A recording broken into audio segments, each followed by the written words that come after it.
오늘은 예수님의 부활을 기념하는 부활절입니다. 부활절을 맞이하여 오늘 제 설교 제목은 부활절을 왜 성금요일보다 큰가라고 하는 제목입니다. 성금요일은 예수님이 십자가에 죽으신 날을 기념하는 지난 금요일, 굿프라이데이, 지난 금요일을 말합니다. 그죠? 그리고 부활절은 예수님 죽으셔서 무덤에 계신 지 3일째 되는 날에 예수님이 다시 부활하신 것을 기념하는 날이 부활절이죠. 이스터. 그리고 승천축일은 예수님이 부활하시고 40일이 지난 후에 예수님께서 하늘로 올라가신 날이 승천축일입니다. 그리고 오순절 성령 강림절은 예수님이 승천하시고 이제 10일이 지난 후에 50일째 되는 오순절의 제자들에게 성령님이 강림하신 오순절 성령 강림절입니다. 예수님이 죽으신 날, 굿프라이데이, 부활하신 날, 이스터, 승천하신 날, 오순절 성령 강림절 중에 초대교회는 특별히 예수님의 부활하신 날 부활절을 제일 크게 기념하고 또한 지금도 모든 교회가 그렇게 더 크게 이렇게 하고 있지요. 그 이유가 왜 그렇습니까?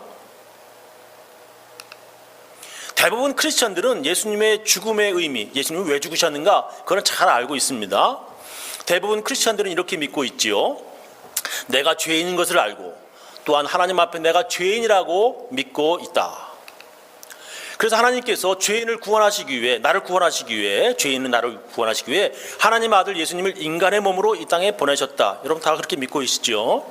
그리고 예수님은 나와 모든 사람을 대신 죄를 값을 갚음하기 위해서 십자가에 죽으셨다. 이렇게 믿고 있습니다. 대부분의 크리스천들이 예수님의 죽음과 예수님의 죽음의 의미는 이렇게 잘 이해하고 있는데 예수님의 부활의 의미는 잘 모른다는 겁니다.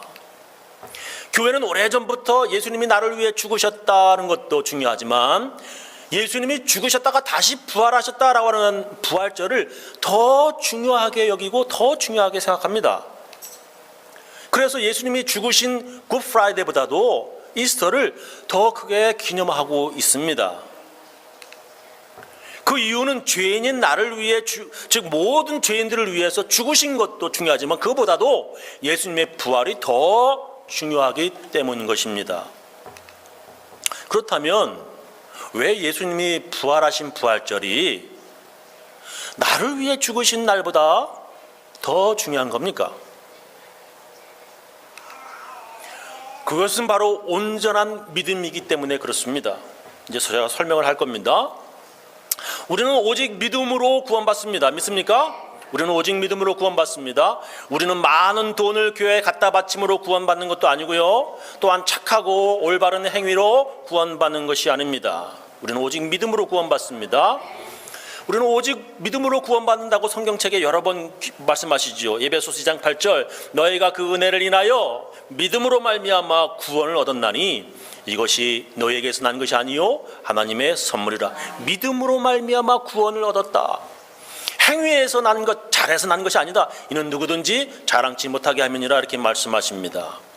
또 로마서 3장 27절 그런즉 우리가 자랑할 데가 어딨냐? 있을 수가 없단 말이야. 무슨 법으로냐? 행위로냐? 잘했다는 거냐? 아니라 오직 우리가 구원받는 것은 이 믿음의 법이니라.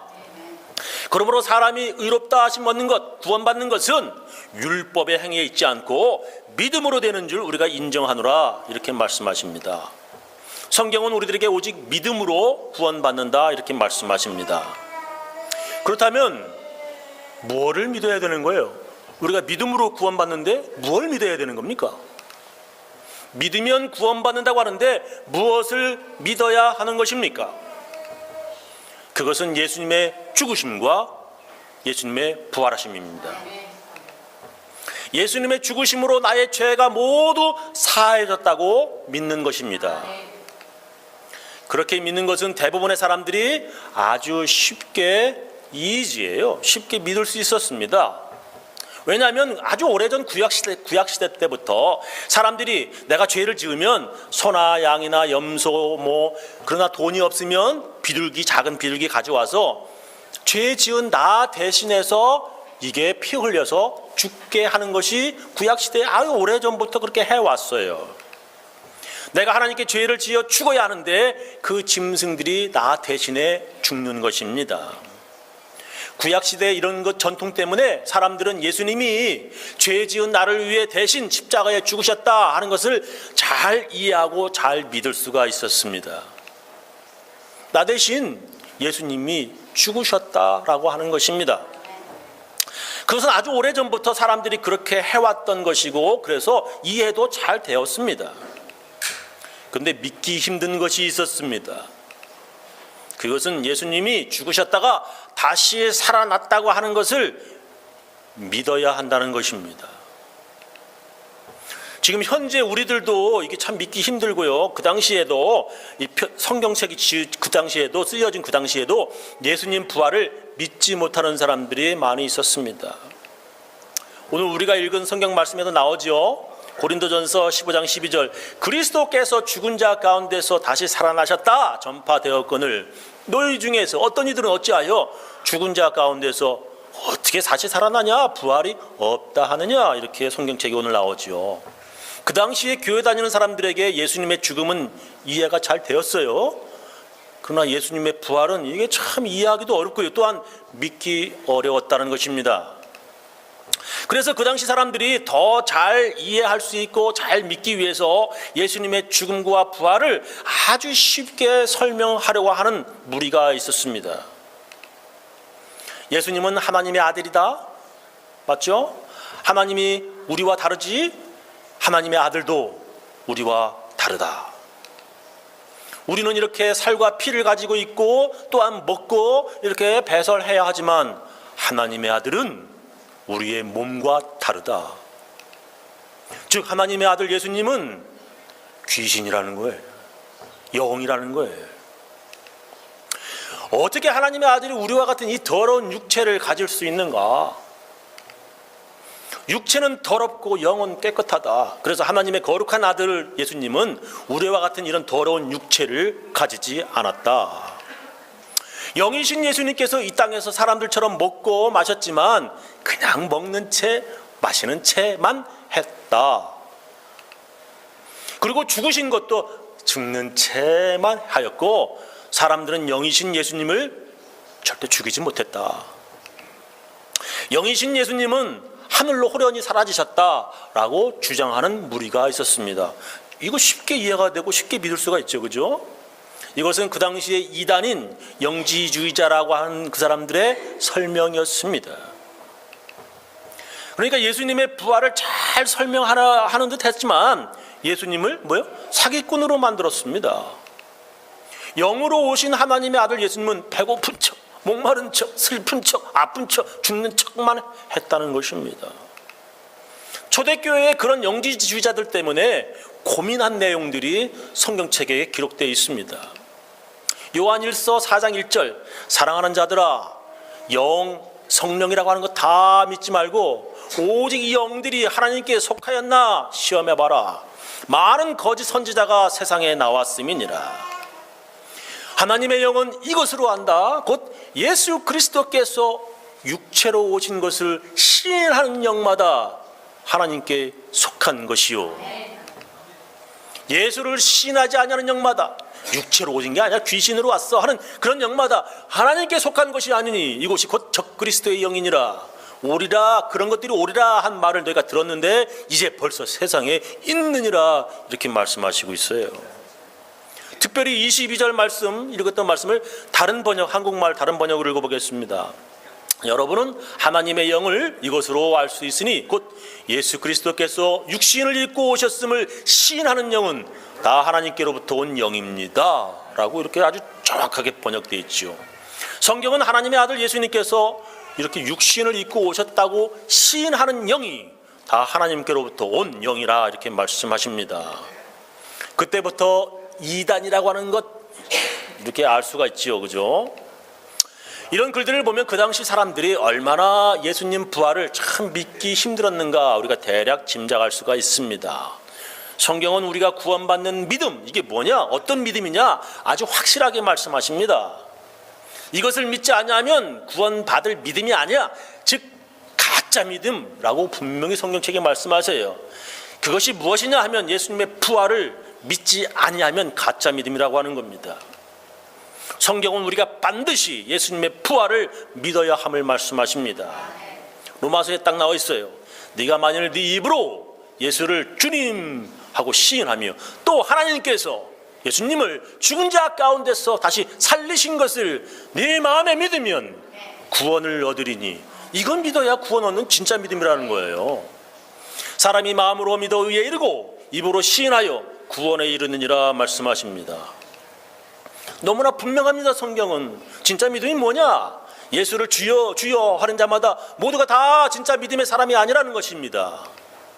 진정한 구원받는 믿음은 예수님의 부활을 믿는 믿음입니다. 그러나 그 당시에나 지금도 예수님의 죽음은 이해가 잘 되고 믿을 수 있겠지만 예수님의 부활은 이해도 안 되고 도저히 믿을 수 없다고 말합니다. 그래서 그때나 지금이나 예수님의 부활을 믿지 아니하는 믿음은 구원받을 수 없는 가짜 믿음이며 예수님을 귀신으로 설명하는 것들은 모두 이단이라고 성경은 분명히 말씀하십니다. 그렇다면 이 예수님의 부활이 왜 이렇게 중요한 겁니까? 예수님의 부활이 무언데 이렇게 진짜 믿음이라고 왜 이렇게 중요한 거예요? 예수님의 죽으심보다, 예수님 죽으심이 얼마나 중요해, 십자가에서 우리를 위해서. 근데 예수님의 부활이 왜 그렇게 중요하냐는 거예요. 왜 이스터가 왜 이렇게 크게 기념되고 있냐 이 말이에요. 이 질문을 우리가 다시 이렇게 질문하면 쉽게 답이 나올 것입니다.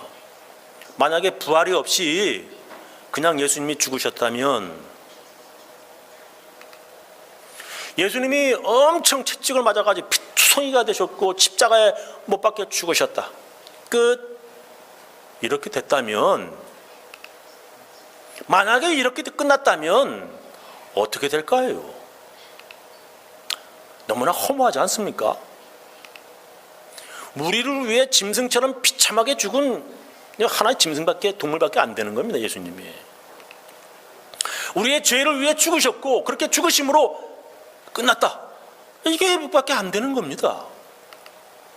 그렇게 남을 위해 죽은 사람들, 다른 사람을 위해 대신 죽은 사람들처럼 예수님이 그렇게 끝나버린 것입니다. 그렇게 끝나면 뭐 어때? 괜찮잖아. 예수님 남을 위해서 죽으셨고 우리를 위해 죽으셨고 뭐 멋있잖아, 이렇게 아마 말씀하실 겁니다. 그렇게 끝나면 뭐 별 다른 게 없어요.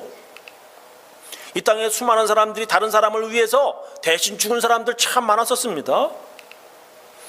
어떤 사람은 억울한 누명을 쓰고 다른 사람을 보호하기 위해서 죽는 사람들도 있고요. 어떤 사람은 돈 벌기 위해서, 어떤 사람은 사랑하는 사람을 위해서, 다른 사람을 위해 대신 죽은 사람들이 참 많았습니다. 예수님의 죽음이 바로 그런 죽음과 다를 게 없는 거예요. 예수님도 그렇게 죽음으로 끝날 수 있었습니다. 너무나 완벽한 시나리오였어요. 내부 분란, 뭐죠? 예수님의 제자 중 한 명인 가룟 유다의 배신으로 예수님 제자들 어디에 있는지 신고당해서 체포돼가지고 내부 분란을 일으키려고 말이죠. 또 같은 유대인 민족의 고소로 말이죠. 예수님 때문에 예루살렘 종교 지도자들의 권위가 손상될 수 있다고 하는 두려움 때문에 로마 제국에 예수님을 고발하죠. 또 로마 제국의 반역과 폭동을 일으킬 수 있는 예수님이 그런 주모자이기 때문에 본보기로 처형. 이게 얼마나 아주 좋은 완벽한 시나리오예요. 이렇게 누구에게나 쉽고 누구에게나 이해가 되는 죽음으로 끝날 수 있었습니다. 예수님 우리를 위해 죽으시며 그분 죽는 것은 이렇게 시나리오에서 죽은 것으로 끝나는 거예요. 나중에라도 예수님의 죽음은 억울한 죽음이었다고 진실이 이제 밝혀지면 되잖아요. 그 억울한 예수님의 죽음은 모든 사람의 죄를 용서함 받게 되는 하나님의 구원의 계획이라고 하는 것이 드러나면 그러면 되는 거 아니겠어요? 어찌 보면 모든 사람에게 납득이 되고요, 이해가 되는 아주 완벽한 시나리오였습니다. 그러나 하나님께서는 그렇게 끝나면 안 될 만한 이유가 있었어요. 그렇게 끝날 수 없다고 하는 하나님의 분명한 이유가 있었습니다. 그것은 하나님의 공의, justice입니다. 하나님의 정의예요. 그렇게 죽음으로 끝나면 하나님의 정의가 어디 있냐는 거예요. 하나님의 공의가 이게 뭐예요? 이게 사라지는 것입니다. 만약에 이렇게 끝나버리면 예수님을 죽인 사람들은 뭐죠? 하나님의 구원의 계획의 도구가 되는 거예요. 하나님의 놀라운 구원의 계획을 스스로 나서서 하나님 돕는 사람들이 되는 겁니다. 그렇잖아요? 예수님 죽인 사람들은 뭐예요? 이놈들은 훌륭한 협조자가 되는 거예요. 하나님의. 어찌 보면 그들은 예수님보다 더 대단한 하나님의 구원 계획의 자발적인 협조자가 되는 것입니다. 예수님은 단지 바치려던 짐승, 속죄 제물에 불과해버리고요. 그런 일들, 예수님 죽이는 사람들은 거룩한 하나님의 종들, 제사장들이 되는 것입니다. 하나님께서는 그렇게 놔두고 그렇게 끝내실 수는 없으셨습니다. 만약에 그렇게 된다면 예수님은 하나님께 바쳐지는 이렇게 하나의 짐승 하나로 끝나는 것입니다. 하나님께서는 사람들이 예수님을 그렇게 바치려는 짐승을 예수님을 이렇게 만들도록 하나님께서는 내버려 두시지 않으셨어요. 하나님의 방법은 예수님을 죽음에서 다시 살아나게 하는 것이었습니다. 하나님께서는 죽음으로 예수님을 끝내도록 만들지 않으셨습니다. 죽음이 예수님을 이기지 못하게 하셨고요. 예수님을 다시 무덤에서 살아나게 하셨습니다. 그리고 하나님께서는 예수님의 부활을 단지 예수님만의 부활, 예수님은 하나님 아들이니까 부활, 그것만으로 만드시지 않으셨어요. 모든 사람의 부활로 만드셨습니다. 성경은 예수님만 부활하는 것이 아니라 우리들도 부활한다고 분명히 말씀하십니다. 고린도전서 6장 14절, 하나님이 예수님이죠. 하나님이 주를 다시 살리셨고 또한 그의 권능으로 우리를 다시 살리시리라. 로마서에 볼까요? 예수를 죽은 자 가운데서 살리신 이의 영이 너희 안에 거하시면 그리스도 예수를 죽은 자 가운데서 살리신 이가 너희 안에 거하는 그의 영으로 말미암아 너의 죽을 몸도 살리시리라. 이렇게 분명히 말씀하시고 있습니다. 예수님께서는 우리들의 부활에 대해서 정확하게 말씀하시죠. 요한복음 5장 28절, 이를 기이 여기지 말라. 무덤 속에 있는 자가 다 그의 음성을 들을 때가 오나니, 무덤 속에 들어가서 예수님의 음성을 들을 때가 온단 말이에요. 선한 일을 행한 자는 생명의 부활로, 악한 일을 행한 자는 심판의 부활로 나오리라. 이렇게 말씀하시죠. 이 말은 우리가 죽음으로 모든 것이 끝나는 것이 아니라 죽음 후에 하나님의 심판이 있음을 말씀하십니다. 요즘에 사람들이 죽음 후에 이 천국과 지옥이 믿지 않아요. 또 죽음 후에 부활 믿지 않습니다. 그래서 이 세상 곳곳에서 죽음으로 모든 것을 끝내려고 하는 사람들이 왜 이렇게 많아졌는지 몰라요. 어떤 이들은 자기 아이들 죽이고, 엄마가 애들 다 죽여, 아버지가 막 애들 막 죽이고 자기도 자살해요. 어떤 사람은 총을 들고 유치원에 들어가가지고 막 애들, 그 꽃 같은 애들 다 쏴 죽여. 그러고서 장렬하게 전사합니다.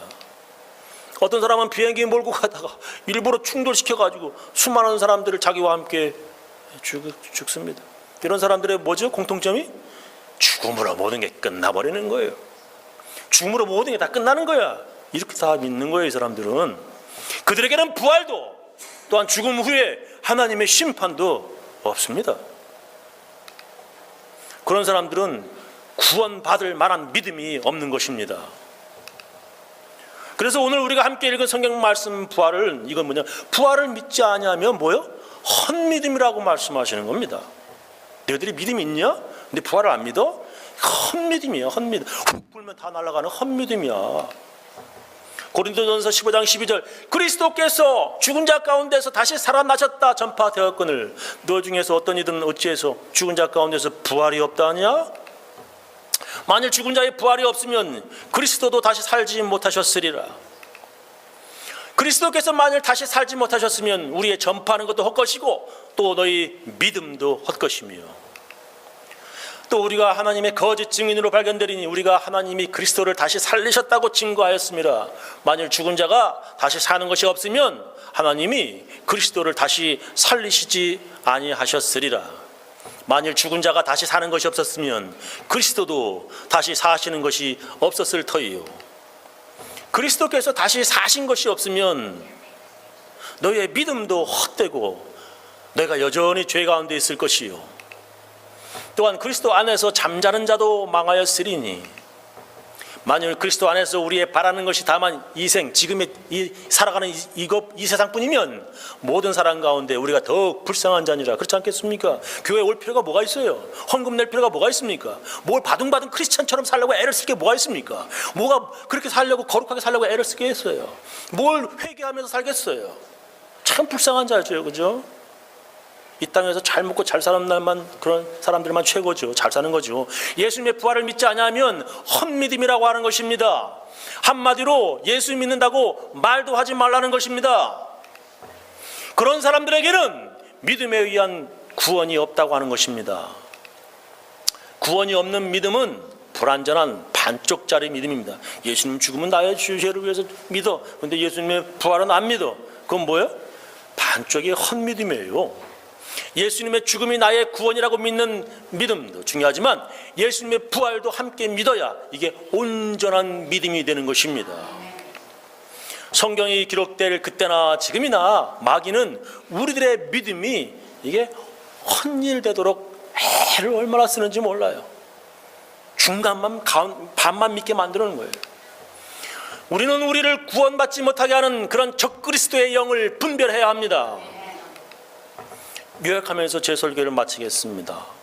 우리는 예수님의 죽으심은 잘 이해를 하고 예수님의 죽으심은 나를 위한 나의 죄를 위함이라 이렇게 믿습니다. 그런데 예수님의 부활은 이해하지 못하고 잘 믿지 못합니다. 초대교회 때부터 지금까지 예수님의 죽으신 성금요일보다 예수님의 부활을 잊지 않는 부활절을 더 크게 기념하였습니다. 왜 그런 걸까요?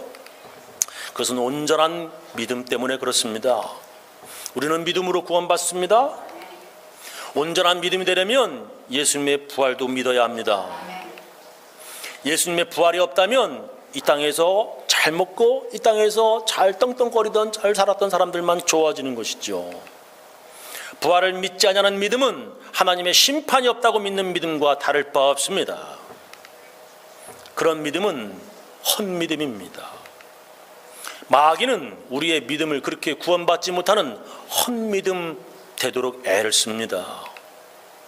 저는 우리 교인들 모두 예수님의 부활을 믿어서 구원받는 온전한 믿음의 소유자 되시기를 예수님으로 축원합니다. 기도하시겠습니다.